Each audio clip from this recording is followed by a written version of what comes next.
اعوذ باللہ من الشیطان الرجیم بسم اللہ الرحمن الرحیم۔ 10 کمانڈمنٹس میں سے 9th کمانڈ آ رہی ہے، وَلَا تَخْفُ مَا لَيْسَ لَكَ بِهِ عِلْمٌ، اور اس بات کے پیچھے مت پڑنا، اس کی پیروی نہ کرنا جس کے بارے میں تمہارے پاس علم نہ ہو۔ ان السمع والبصر والفؤاد كل اولئک کان عنہ مسئولا، بے شک کان، آنکھ اور دل یا دماغ یا اپروپریٹ کہہ لیں عقل، ان سب کے بارے میں تم سے سوال ہوگا قیامت کے دن۔ یعنی یہ 3 جو اللہ تعالیٰ نے مین انسٹرومنٹس دیے ہیں، کان، آنکھ اور عقل، دل ہو یا دماغ، کیونکہ دل بھی سوچتا ہے، دماغ بھی سوچتا ہے۔ اس کے اوپر الگ سے میری ویڈیو ہے، انسٹرومنٹ آف انٹلیکٹ، عقل کا جو آلہ ہے وہ دل بھی ہے اور دماغ بھی ہے۔ ان 3 اعضاء کو یوز کر کے تم نے حق بات تک پہنچنے کی کوشش کرنی ہے، اور کسی ایسی چیز کی پیروی نہیں کرنی جس کے بارے میں تمہارے پاس علم نہیں ہے۔ اس کا یہ مطلب نہیں ہے کہ آپ کو کسی چیز کا تعارف ہوتا ہے تو آپ اس کے بارے میں پھر علم ہی حاصل نہ کریں، کیونکہ اگر علم حاصل کیا اور بات سچ نکلی تو ہمیں پیروی کرنی پڑے گی۔ یہ بھی پبلک میں آپ نے کافی مشہور بات سنی ہوگی کہ جی کوئی اچھائی کی بات اگر سن لی تو پھر اس پہ عمل کرنا پڑ جائے گا۔ وہ یہ سمجھتے ہیں کہ اگر ہم نے اچھائی کی بات نہ سنی تو قیامت والے دن شاید اللہ تعالی ہمیں چھوڑ دے کہ اس بیچارے کو تو پتہ ہی کوئی نہیں تھا۔ Ignorance is no excuse on the day of judgment۔ کسی شخص کا کسی چیز سے متعارف نہ ہونا جو کہ ضروریات دین میں سے ہے، قیامت کے دن اللہ کے حضور کوئی عذر نہیں ہے، دنیا میں بھی نہیں ہے۔ کوئی شخص جو ٹریفک سگنل کو توڑتا ہے، پہلی دفعہ موٹر وے پہ 130 کی سپیڈ کے اوپر گاڑی دوڑانا شروع کر دے، اور کہ میں تو جرمنی میں چلاتا تھا، وہاں تو سپیڈ لمٹ ہی کوئی نہیں ہے، اسے بتایا جائے گا کہ بھائی یہاں تو ہے، اور اب آپ جرمانہ ادا کریں، انشاءاللہ پھر آپ کبھی نہیں بھولیں گے کہ یہاں پہ لمٹ ہے۔ وہ کہ جی مجھے تو نہیں پتا تھا لہذا اس دفعہ چھوڑ دیں۔ وہ کہیں گے بھائی ریکارڈ ہو چکا ہے، جرمانہ تو آپ کو دینا ہوگا۔ دنیا میں بھی اگنورنس کوئی ایکسکیوز نہیں۔ کوئی شخص بے شک اپنی تعلیم میں کسی بورڈ کا ٹاپر بھی رہا ہو، اور اگلی کلاس کے پیپر ہونے والے ہوں، راستے میں اس کا ایکسیڈنٹ ہو جائے یا راستے میں اس کے ساتھ کوئی ایسا ایشو بن جائے، ٹریفک میں لیٹ ہو جائے، اور وہ کمرہ امتحان میں 1 گھنٹے بعد پہنچے، تو وہ ایگزامینر سے نہیں کہہ سکتا کہ جی مجھے 1 گھنٹہ فالتو دے دیں۔ وہ کہیں گے آپ کے ساتھ بیڈ لک ہو گئی ہے۔ تو اگنورینس کوئی ایکسکیوز نہیں ہے۔ اسی قسم کی جو بیڈ لک کے بہانے لوگ کہتے ہیں جی مجھے تو وقت ہی اتنا نہیں ملا، مجھے تو حالات و واقعات ایسے نہیں ملے کہ میں دین کا علم حاصل کر سکوں، لہذا قیامت والے دن اللہ کے حضور کوئی بچنے کی سبیل ہو جائے گی، تو یہ بالکل غلط ہے۔ باقی وہ حدیث جو جامع ترمذی میں موجود ہے کہ قیامت والے دن کوئی شخص اس وقت تک اپنا قدم نہیں ہٹا سکے گا جب تک کہ 5 سوالوں کے جواب نہ دے لے۔ نمبر 1، عمر کس کام میں گزاری۔ نمبر 2، جوانی کیسے گزاری۔ حالانکہ عمر کے اندر جوانی بھی آتی ہے، لیکن چونکہ یہ گولڈن پیریڈ ہے، اس سوال کا جواب دنیا میں بھی آپ تلاش کریں گے تو پتہ چل جائے گا یہ سوال قیامت والے دن کیوں ہو رہا ہے۔ کیونکہ انسان کے پاس ٹائم بھی ہوتا ہے، طاقت بھی ہوتی ہے، وہ سچائی تک پہنچ سکتا ہے اپنی ایفرٹ پٹ کر کے، جس طرح جوانی میں اور کاموں کے لیے ایفرٹ پٹ کرتا ہے۔ تیسرا سوال ہوگا مال کیسے کمایا، یعنی کہ حلال طریقے سے یا حرام طریقے سے۔ چوتھا سوال ہوگا مال خرچ کہاں پر کیا، یعنی اس سے عیاشی کی یا جو جواز کی جگہ تھی وہیں پر خرچ کیا، بھلے اپنے ماں باپ پہ لگایا، بیوی بچوں پہ لگایا، وہ حلال جگہ ہے، بالکل اس کا ثواب بھی ہے۔ اور 5واں سوال ہوگا اپنے علم پر کہاں تک عمل کیا۔ وہ علم کی وجہ سے مجھے یہ بات یاد آئی، وَلَا تَقْفُ مَا لَيْسَ لَكَ بِهِ عِلْمٌ، اپنے علم پر کہاں تک عمل کیا۔ اس کو لوگوں نے غلط سمجھ لیا کہ قیامت والے دن یہ جو 5واں سوال ہونا ہے نا، اپنے علم پر کہاں تک عمل کیا، تو مطلب یہ ہے کہ علم حاصل کرنے کی ضرورت ہی نہیں ہے. 5واں سوال جب ہوگا تو ہم کہیں گے ہمارے پاس تو علم ہی نہیں تھا تو اللہ ہمیں چھوڑ دے گا. نہ، ایسے نہیں ہوگا. کیونکہ کوئی بھی مسلمان ایٹ لیسٹ یہ دعویٰ نہیں کر سکتا کہ میرے علم میں یہ بات نہیں ہے کہ علم دین حاصل کرنا ہر مسلمان مرد و عورت پر فرض ہے. یہ روایت بھی ہے، اس کے صحت میں کلام ہے سنن ابن ماجہ میں، لیکن اپنی اصل میں قرآن و سنت کا نچوڑ ہی یہی ہے کہ آپ نے علم دین حاصل کرنا ہے جس کے ساتھ آپ کی آخرت جڑی ہوئی ہے. تو جس شخص کو بھی یہ پتا ہے میں مسلمان ہوں، اسے یہ بھی پتا ہے کہ میں نے اتنا علم حاصل کرنا ہے کہ 24 گھنٹے کی زندگی میں اسلام کے مطابق گزار سکوں.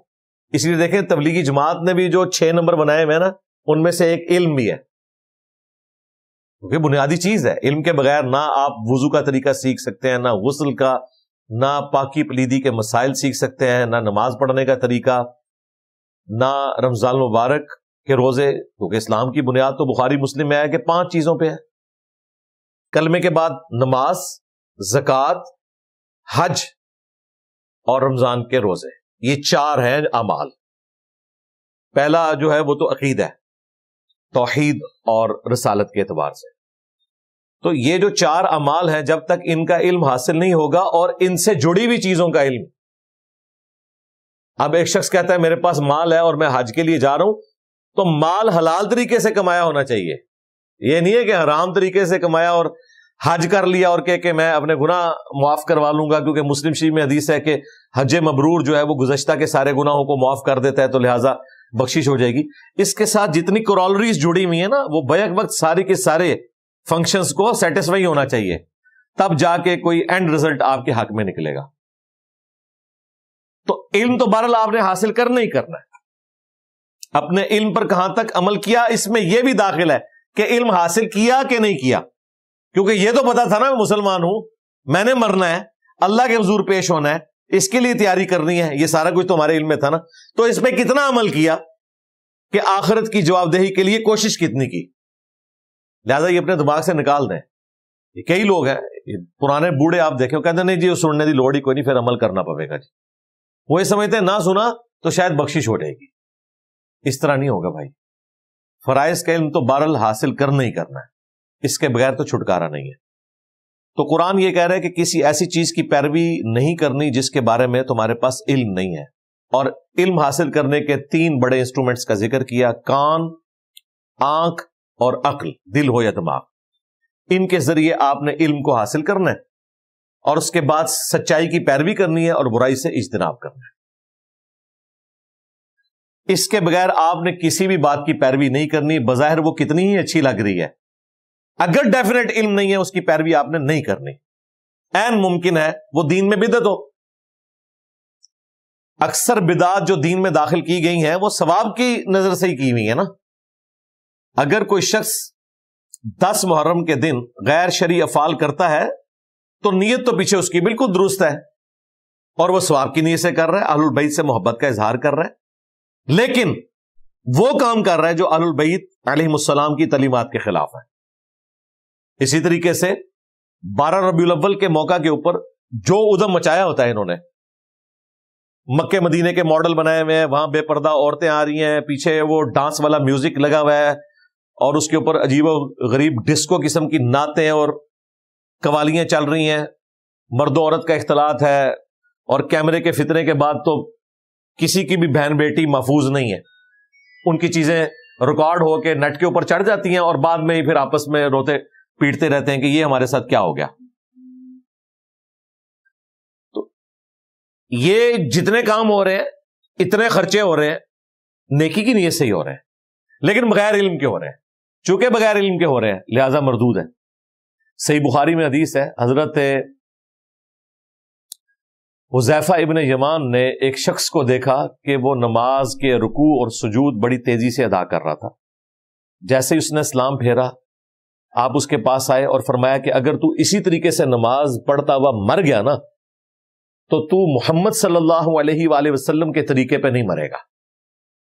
یہ آج کے دور کی بات نہیں ہو رہی، ایٹ لیسٹ وہ ہوا نا اگر تو تابعی ہوگا، یا عین ممکن ہے کوئی ایسا صحابی ہو جس کی ابھی تربیت نہ ہوئی ہو.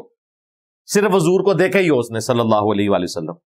اور حذیفہ بن یمان کہہ رہے ہیں اس طریقے سے تو نمازیں پڑھتا ہوا مر گیا نا تو محمد کے طریقے پہ نہیں مرے گا صلی اللہ علیہ وآلہ وسلم.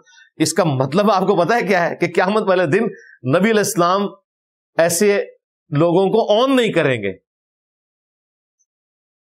مشقت تو اس نے بھی اٹھائی ہے نماز پڑھنے کی, وضو کرنے کی, ٹائم بھی نکالا ہے, لیکن نبی علیہ السلام کی ملت پہ وہ نہیں ہے, کیونکہ اس نے اس طریقے کو فالو نہیں کیا. جو مسند احمد میں حدیث ہے کہ بدترین چور وہ ہے جو نماز میں چوری کرتا ہے. پوچھا گیا نماز کا چور کون ہو سکتا ہے؟ تو آپ علیہ السلام نے فرمایا جو رکوع اور سجدے صحیح طریقے سے ادا نہیں کرتا ہے, ٹھونگ مارتا ہے. صحیح مسلم میں حدیث ہے کہ منافق کی نماز ہے کہ وہ سورج کے زرد ہونے کا انتظار کرتا ہے اور پھر عصر کی نماز پڑھتا ہے اور جلدی جلدی مرغے کی طرح ٹھونگے مار کے تو اپنی نماز فارغ کر کے وہ سمجھتا ہے میں نے بڑا کمال کر دیا. منافق کی نماز کہا گیا, یعنی کنوکشن والی نہیں ہے, اہتمام نہیں ہے. اب یہ ساری کی ساری چیزیں علم کے ساتھ جڑی ہوئی ہیں بھائی, علم کے بغیر تو کچھ بھی نہیں ہونا. علم جب تک آپ حاصل نہیں کریں گے آپ کو یہ نہیں پتا چلے گا کہ اللہ تعالی آپ سے کیا چاہتا ہے, کس طریقے سے چاہتا ہے, کس ٹائم پہ چاہتا ہے. یہ آپ کو رول ماڈل کے طور پر پروفٹ کے ذریعے چیزیں پتا چلیں گی.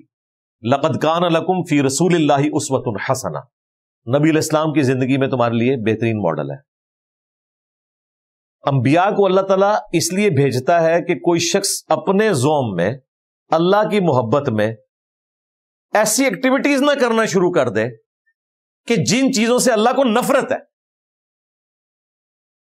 اگر رول ماڈل سامنے نہیں موجود ہوگا تو ہر شخص اپنے عشق کا اظہار ڈفرنٹ طریقے سے کرے گا.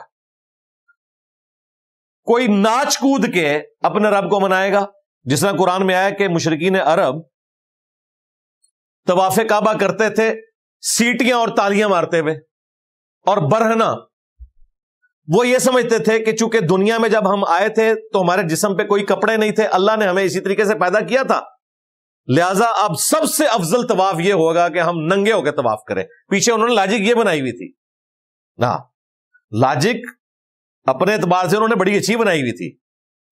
جس طرح یہ آپ کو کہتے ہیں نا جی 12 ربیع الاول کا دن ہے, 2 گھر ہیں, ایک میں محفل میلاد ہو رہی ہے اور ڈسکو نعتیں چل رہی ہیں, دوسرے میں کچھ بھی نہیں ہو رہا, تو بتاؤ عاشق رسول کون ہے؟ لاجک اسی طریقے سے کھڑی کرتے ہیں نا علم الکلام کے ذریعے. تو مشرکین عرب نے بھی یہی لاجک اخذ کی ہوئی تھی کہ جب اللہ نے بغیر کپڑوں کے انسان کو پیدا کیا ہے تو سب سے افضل طواف یہ ہوگا کہ انسان کپڑے اتارے اور طواف کعبہ کرے. فتح مکہ کے بعد صحیح بخاری میں آتا ہے نبی علیہ السلام نے مولا علی کو جب پیچھے بھیجا, 9 ہجری کے حج میں امیر حج حضرت ابو بکر تھے, اور پیچھے سے سورہ توبہ کی آیات نازل ہوئی. ان میں یہ اناؤنسمنٹ تھی کہ 4 مہینے کا ٹائم ہے, یا تو اسلام قبول کرو گے یا جزیرہ نما عرب چھوڑ کر چلے جاؤ, ادروائز عذاب استیصال آئے گا, قتل کیے جاؤ گے. اور اگلے سال سے کوئی مشرک حج کے لیے نہیں آئے گا, اور نہ کوئی کپڑے اتار کر برہنہ حج کرے گا. یہ ساری چیزیں بین کر دی گئی. یہ ساری چیزیں علم سے متعلق ہے نا, علم کے بغیر تو آپ چیزیں حاصل نہیں کر سکتے. جن لوگوں نے پینتھیزم کا عقیدہ گھڑا, ہماؤس کہ ہر چیز میں اللہ ہے, درختوں میں, پہاڑوں میں, جانوروں میں, وہ کہتے ہیں یہ سب چیزیں جو ہیں یہ اللہ ہی نے ان چیزوں کا روپ دھار لیا ہے. وہ کہتے ہیں ہم مان نہیں سکتے کہ خدا کے علاوہ کوئی اور وجود بھی ہے. اب یہ اللہ کی محبت میں انہوں نے عقیدہ کھڑا ہے, لیکن کفریہ, شرکیہ, الہاد ہے. یہ حادث کو قدیم سے الگ کرنے کا نام ہی توحید ہے. یہ تمام چیزیں حادثہ ہیں, اللہ تعالیٰ نے کریٹ کی ہیں. اللہ قدیم ہے, ہمیشہ سے ہے. یہ علم الکلام کی ٹرم ہے, جو ہمیشہ سے وہ قدیم ایک اللہ ہے. اگر مخلوق اور خالق کا فرق اس اعتبار سے ختم کر دیں گے تو توحید تو اسٹیک پہ لگ گئی. اب جن لوگوں نے یہ کیا, انہوں نے کہا کہ ہم اللہ سے ایسی محبت کرتے ہیں کہ اس کے سوا کوئی وجود ماننے کو ہم تیار ہی نہیں ہے. کیا محبت میں, لیکن وہ کام کیا جو اللہ تعالیٰ کو سب سے زیادہ ناپسند ہے. یہ اکثر آپ نے وہ مولانا روم نے بھی وہ کہانیاں بنا کے مثنوی میں لکھ دی کہ جی حضرت موسیٰ علیہ السلام نے ایک شخص کو دیکھا وہ اللہ سے باتیں کر رہا تھا کہ یا اللہ تو میرے پاس آئے، میں تجھے نہلاؤں، پھر تیرے بالوں میں کنگھی کروں، تو موسیٰ علیہ السلام نے اسے بتایا کہ بھئی یہ تو اللہ کے بارے میں آپ نے عقیدہ نہیں رکھنا۔ وہ کہتے ہیں جب کوئی طور پہ ملاقات ہوئی تو اللہ تعالیٰ نے موسیٰ علیہ السلام کو ہی ڈانٹ دیا کہ تو نے میرے بندے کا دل دکھا دیا۔ بیسیکلی انہوں نے نانگے پیر جو ہر وقت غلاظت میں بھرے ہوئے ہوتے ہیں، کپڑے انہوں نے اتارے ہوتے ہیں، نہ انہیں کوئی پاکی پلیتی کا پتہ ہوتا ہے، ان کو انہوں نے نبیوں سے بڑھایا ہوا ہے۔ اب مجھے بتائیں موسیٰ علیہ السلام دنیا میں اللہ تعالیٰ کے نمائندہ ہے، یہ اللہ نے ان کی ڈیوٹی لگائی ہے کہ اگر کوئی غلط کام کر رہا ہے آپ نے اس کی اصلاح کرنی ہے۔ تو اللہ تعالیٰ نے موسیٰ علیہ السلام کو کیوں ڈانٹنا ہے اس بندے کے پیچھے؟ موسیٰ علیہ السلام تو اپنی ڈیوٹی پوری کر رہے ہیں، کام تو وہ غلط کر رہا تھا۔ وہ کہتے ہیں جی عشق کی باتیں ہیں، اس طریقے سے آپ نے عشق کا اظہار کرنا ہے۔ اللہ تبارک و تعالیٰ کہتا ہے لیس کمثلی شیء وہو السمیع البصیر، اللہ کی مثل کوئی شے نہیں ہے۔ پھر اللہ تعالیٰ فرماتا ہے وَلَا تَقُولُوا عَلَى اللَّهِ إِلَّا الْحَقِّ، اللہ کے بارے میں حق کے سوا کوئی بات نہیں کرنی۔ اب یہ حق کے سوا کوئی بات نہیں کرنی یہ آپ کو کون بتائے گا؟ پیغمبر، اللہ تعالیٰ کی تعلیمات کی روشنی میں۔ لہذا علم کے بغیر بھائی کچھ نہیں ہے، سیدھی سی بات ہے۔ انما یخشی اللہ من عبادہ العلماء، اللہ کی خشیت اور معرفت صرف اہل علم کو ہے۔ قل هل يستوي الذين يعلمون والذين لا يعلمون انما يتذكر اولو الالباب، اے نبی فرماؤ کہ علم والے اور بغیر علم والے کیا برابر ہو سکتے ہیں؟ نصیحت تو نہیں حاصل کرتے مگر عقل والے۔ یہاں آپ کو کہتے ہیں عشق چلے نمبر لے کے، عقل والے ہیں انجے ہی عمرہ گالیاں، یعنی عقل والوں نے تو اپنی عمریں ضائع کر دی ہیں، عشق والے نمبر لے گئے۔ تو انہوں نے عشق کے نام کے اوپر علم کی توہین کی جو نبیوں کی وراثت تھی۔ قرآن میں نبی علیہ السلام کو حکم ہوا ہے قل رب زدنی علما، اے نبی آپ بھی عرض کیا کریں اے اللہ میرے علم میں اضافہ کر دیں۔ علم کی بنیاد پہ ہی آپ اللہ کی شناخت کر سکتے ہیں، علم کی بنیاد پہ آپ آخرت کی ہمیشہ کی کامیابیاں کما سکتے ہیں۔ اس کے بغیر آپ جتنا مرضی زور لگاتے رہیں،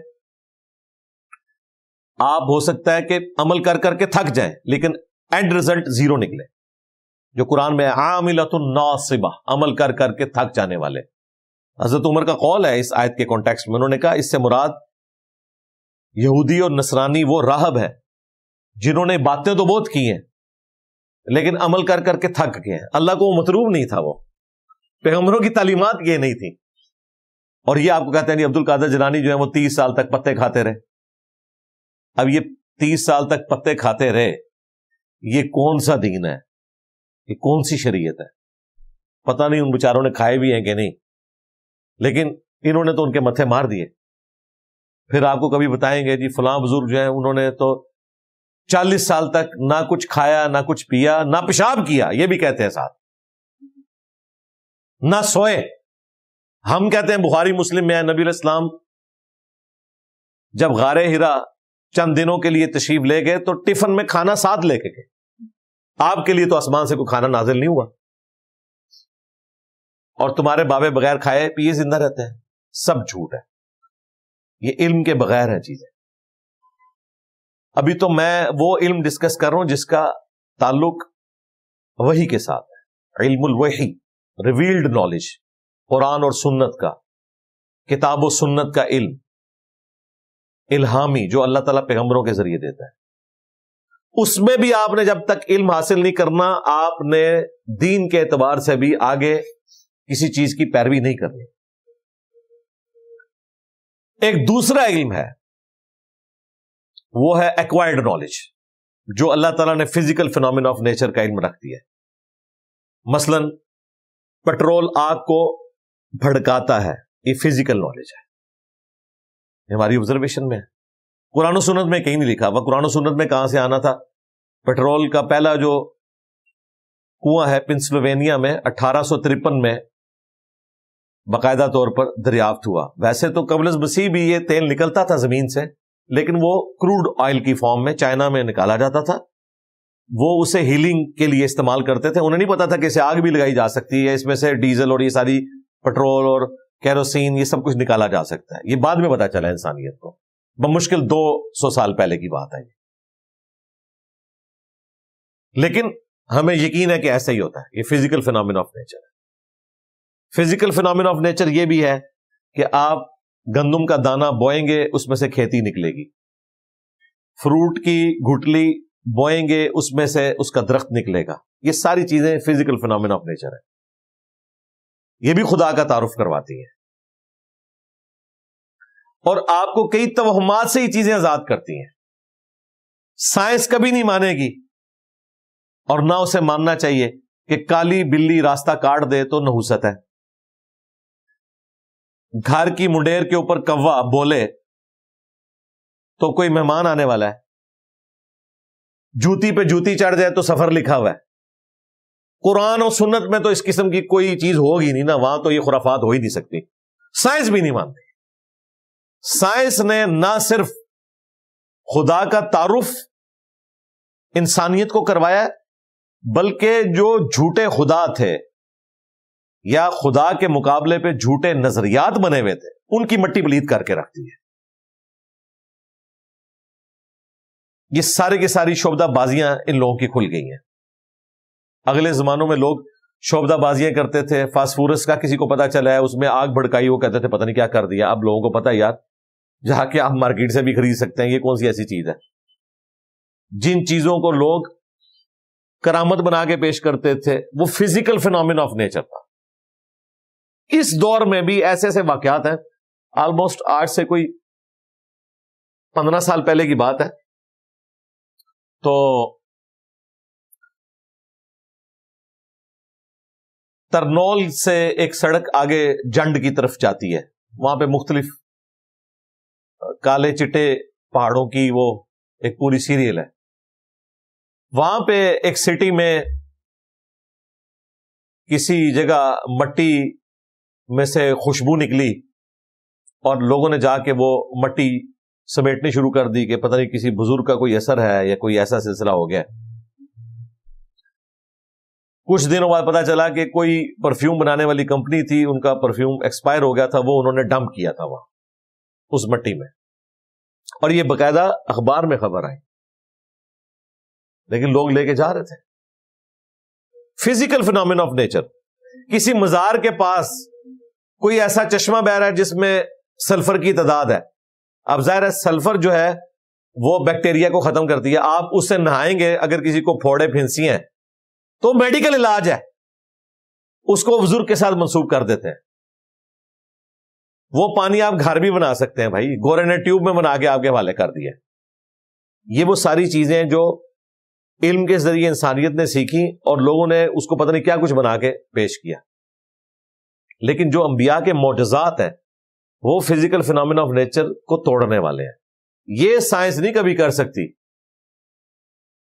کہ مردے کو زندہ کرتا ہے. یہ عیسیٰ علیہ السلام کا معجزہ ہے. یہ بھی کبھی نہیں ہوگا کہ مٹی کی مورت میں کوئی پھونک مارے اور وہ پرندہ بن جائے.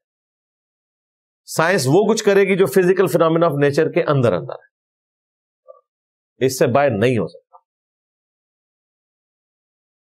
تو یہ جو سائنس کا علم ہے, acquired knowledge, the knowledge obtained through observations and experiments, یہ بھی ڈیفینیٹ علم ہے.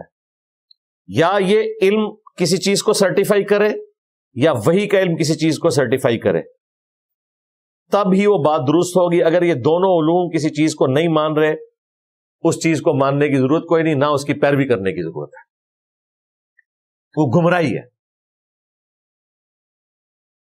اسلام نے علم الوحی کے ذریعے توہمات کا خاتمہ کیا ہے, اور ماڈرن سائنس نے انسانیت کو توہمات سے آزاد کیا ہے, فزیکل فینومینا آف نیچر کے پیچھے چھپے ہوئے رازوں کو دریافت کر کے. سب کچھ پتا چل گیا اور چیزوں کو ایڈریس کرنا شروع کر دیا. بیماریوں کے علاج آنے شروع ہو گئے, بلڈ گروپ دریافت ہو گئے. انسانیت کو پتا چل گیا کہ اس طریقے سے چیزوں کو ایڈریس کیا جا سکتا ہے. اسی وجہ سے آپ دیکھیں ایوریج لائف انسان کی بڑھ گئی. پہلے تو اس طرح زندگی نہیں ہوتی تھی. جتنی پرانی سویلائزیشنز ہیں آپ دیکھیں 35, 40, 50 کے اندر اندر لوگ فوت ہو جاتے تھے, اور دادی دادا نانی نانا بن چکے ہوتے تھے. 14-15 سال کی عمر میں شادی ہو جاتی تھی. وہ لائف سائیکل اتنا ہوتا تھا. میں اگلے دن ایک ڈاکومنٹری دیکھ رہا تھا کہ 8 سے آلموسٹ 150 سال پہلے آسٹریلیا میں ایوریج جو ایج تھی نا وہ آلموسٹ 35 سال تھی. ظاہر لوگ بیماریوں سے مر جاتے تھے. اور یہ گورے جب گئے ہیں افریقہ میں, کئی بیماریاں اپنے ساتھ لے گئے ہیں, وہ بےچارے کالے مر جاتے تھے کیونکہ ان کی امیونٹی نہیں تھی ان بیماریوں سے. آج آسٹریلیا میں جو ایوریج لائف ہے وہ 84 ایئرز ہے. 35 سے 84 ہو چکی ہے. 50 سال بڑھا لی ہے بیماریوں پہ قابو پا کے. یہ سب فزیکل فینومینا آف نیچر کی برکات ہے.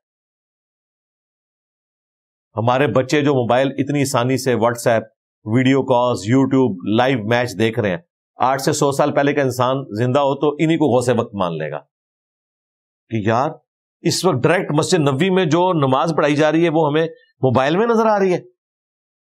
یہ اسی فزیکل فینومینا آف نیچر میں ترقی ہے جو انسان نے حاصل کر لی ہے سائنس میں. پہلے تو آپ سوچ بھی نہیں سکتے تھے. اس سے بڑھ کر یہ چیزیں آلموسٹ مفت آپ کو دے دی ہیں. آج پوری دنیا واٹس ایپ کے اوپر ڈیپینڈنٹ ہے, فری ہے بالکل. یہ اللہ تبارک و تعالیٰ نے انسان کو ترقی کروائی ہے. یہ وہ علم ہے. تو یا وحی کا علم ہو یا سائنس کا علم, یہ دو علوم ہیں.